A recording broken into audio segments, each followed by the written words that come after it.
Toodle-oo. Bye-bye now. Bye! See ya. Bye. Bye-bye. I'm gonna miss Springfield.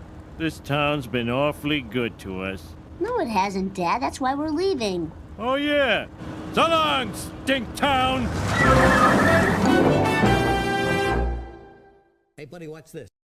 Stink Town indeed. It is finally almost time for the Year of the Mammoth expansions, Journey to Unguro, Knights of the Frozen Throne, and Kobolds and Catacombs to rotate to wild format, which I'm pretty excited about. I think they've been really dominant sets, certainly fun sometimes, but far too many of the cards have had a stranglehold on the meta for almost 2 years now in some cases, and I'm just ready to see some of these cards leaving. I want there to be new cards, new archetypes, new styles of play entering the meta. So these are the 10 cards I'm absolutely not going to miss when they rotate out of standard format soon.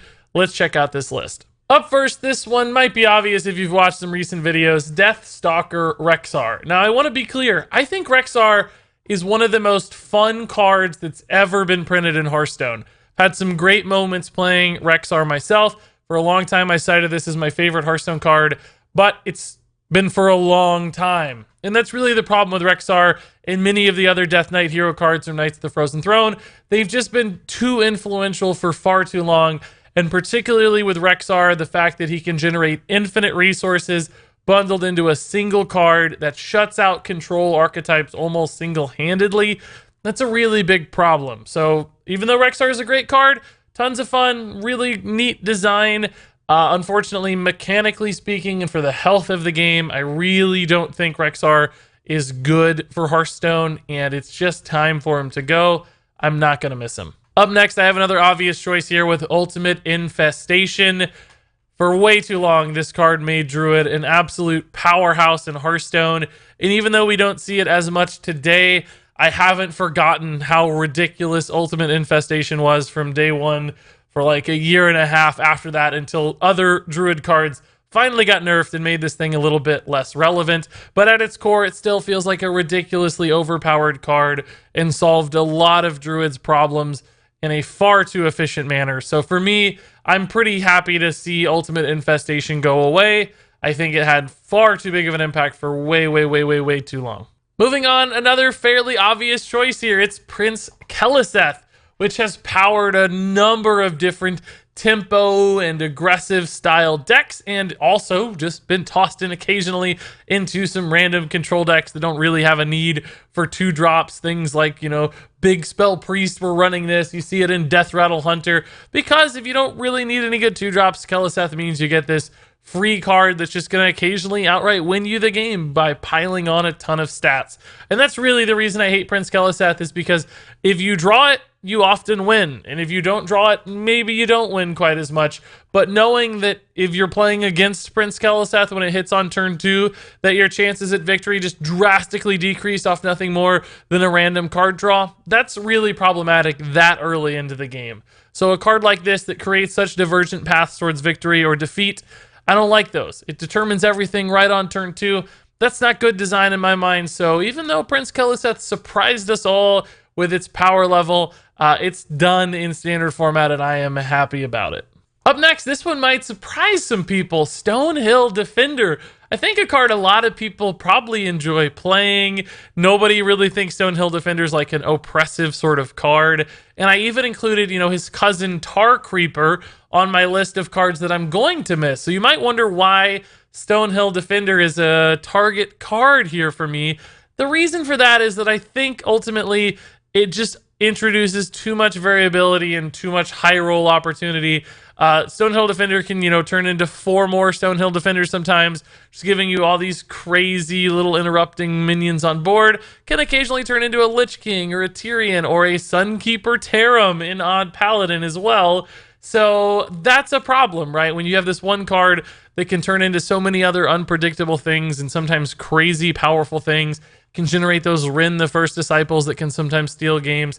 I think that's an issue. It gives people a little bit too much flexibility, and we've seen throughout its history it's one of the most played cards in Hearthstone as well. So clearly it's working across a variety of archetypes and decks and classes. So it's just been a little bit too universally good as far as I'm concerned. Maybe I'm alone here, but I just feel like I've seen Stonehill Defender in like every deck for 2 years, and it's time to move on to something new.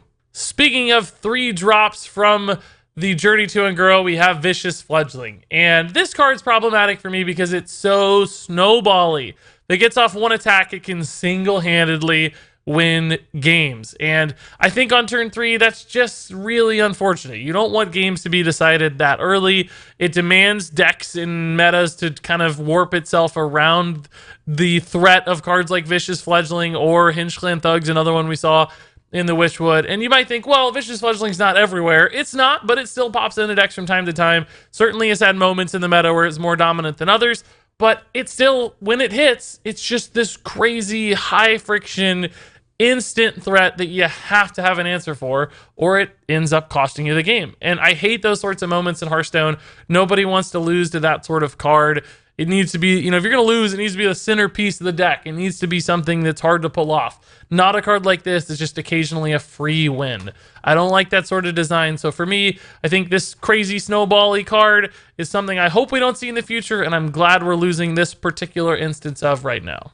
Next on the list here is yet another Druid card, this time Branching Paths, and this one just comes down to having too much flexibility.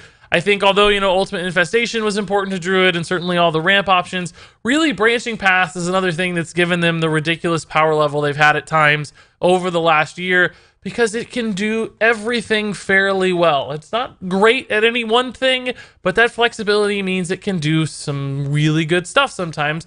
And it's just, depending on the moment, can fit the exact need. For instance, if you have a big board of taunts, the +1 attack suddenly becomes a lethal threat. It's like a Savage Roar, right? Sometimes you just need the 12 armor life gain, and that can shut out all kinds of decks.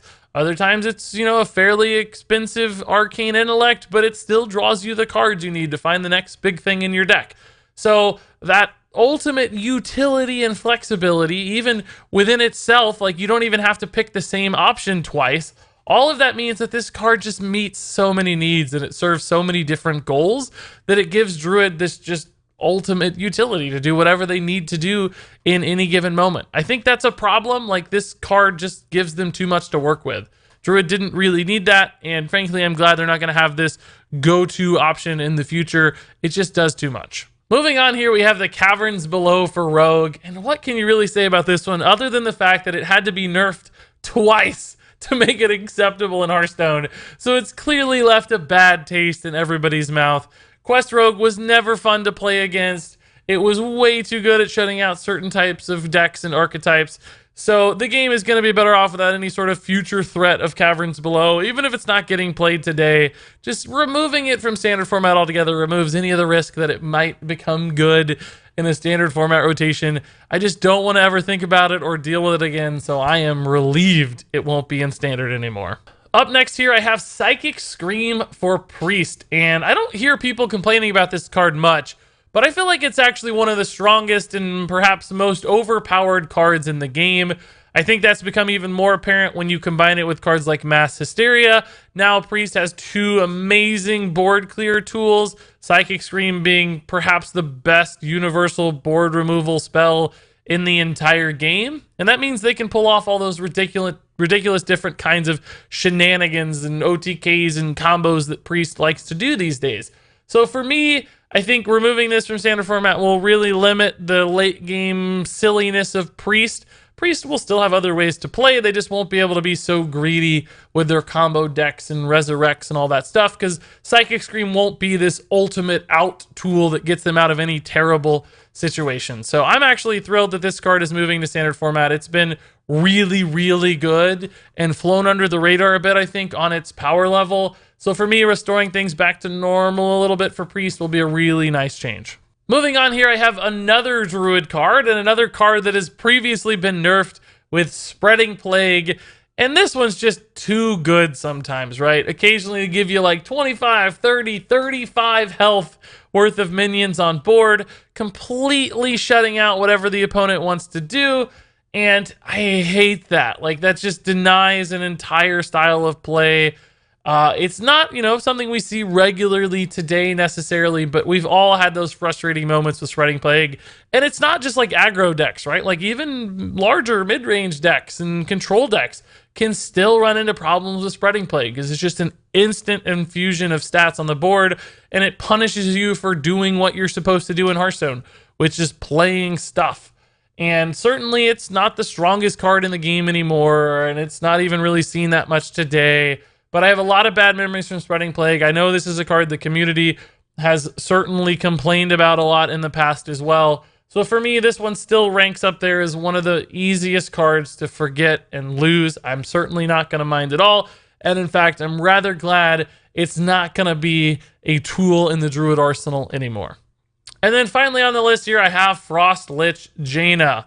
And this one might be more of a selfish choice than the previous cards on the list. I mean, I think all of these are problematic cards, and I'm glad they're going to be gone, or they've had too long, or whatever it is. But I think the community mostly agrees with those. I don't know if people hate Frost Lich Jaina as much as I do. So this one connects to me a little bit more. And I don't even really know why I hate Jaina. I just feel like she's always such a frustrating thing to push through and deal with. There's so much extra healing. It always seems to hit exactly on turn 9, right when you're about to win the game, and they just pull the rug out from under you with Jaina, and then you never quite get a chance to stabilize.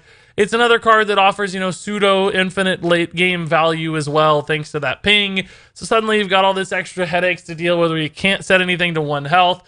So although there are some nice strategic elements there, it just becomes a bit frustrating to play against, I think, and a bit of a slog. Now, again, like every other Death Knight hero card, Jaina feels great to play. When you're the one stabilizing, it's amazing.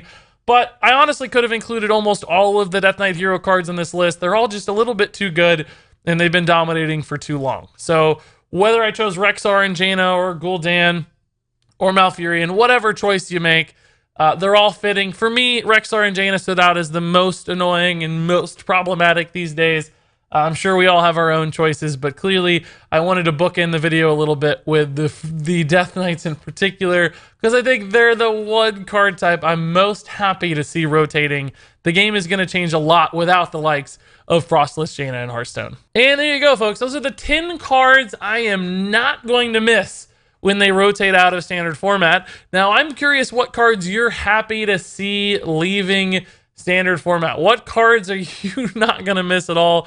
What cards do you disagree with on this list? Like, are you sad you're losing Deathstalker Rexxar? Totally okay to have that opinion. Of course, we're all playing our own game here. We're all enjoying different sorts of things. I just want to hear your take. What are you excited or not excited to see when this rotation hits? All that said, leave your thoughts in the comments below. But until then, thank you so much for watching. And until next time, game on.